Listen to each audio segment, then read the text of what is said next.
ये राजा तरह तरह के स्वादिष्ट व्यंजनों को खाकर अब ऊब चुका था। उसने रसोइये को आदेश दिया कि कुछ अलग तरह का भोजन बनाए।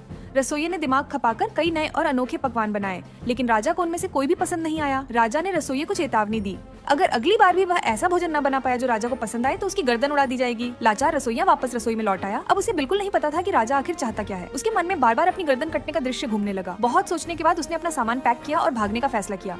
दरवाजे पर खड़े पहरेदार, जिन्हें वह हमेशा अच्छा खाना खिलाता था, उस पर तरस खाकर उसे चुपचाप जाने देते हैं। इधर राजा हमेशा की तरह नए पकवान का इंतजार कर रहा था, लेकिन आधा दिन बीत गया फिर भी एक भी व्यंजन नहीं आया। गुस्से से भरकर राजा ने पहरेदारों को आदेश दिया कि रसोइये को पकड़कर उसके सामने लाया जाए, लेकिन वह तो पहले ही भाग चुका था। पहरेदार कितनी भी खोज करते उन्हें रसोइया नहीं मिला। यह सुनते ही राजा आगबूला हो गया। रसोइया नहीं होगा तो वह खुद भूखा रह जाएगा। राजा ने तुरंत सिपाहियों को तैयार होने का आदेश दिया। वह खुद जाकर रसोइये को पकड़ कर लाएगा। राजा अब भी भूखा था, ऊपर से घोड़े की उछाल और गुस्से ने उसे और चिड़चिड़ा कर दिया। दिन से रात हो गई। आखिरकार उसे एक जंगल में रसोइया दिखाई दे गया।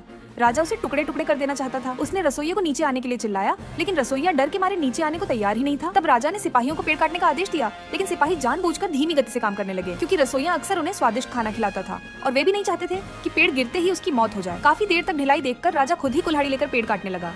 उसके जोरदार वारों से पेड़ हिलने लगा। उसी समय रसोइये के हाथ से एक छोटा बैग गिर गया। राजा ने उत्सुकता से उसे उठाया और खोला। अंदर एक साधारण सी रोटी थी। यह तो गरीबों का खाना था, जिसे राजा ने पूरे जीवन कभी छका ही नहीं था। राजा ने सिपाहियों से एक टुकड़ा काटकर उसे छकने को कहा। जैसे ही उसने स्वाद लिया, उसे रोटी बहुत स्वादिष्ट लगी। यही स्वाद तो वह खोज रहा था। राजा ने गुस्से में रसोइये से कहा, इतना स्वादिष्ट भोजन तुम्हारे पास था तो तुमने पहले क्यों नहीं दिया? रसोइया हंसकर बोला, महाराज, जब तक आप खुद न कहें, भला कौन हिम्मत करेगा आपको गरीबों वाला भोजन देने की? रोटी खाने के बाद राजा का गुस्सा शांत हो गया।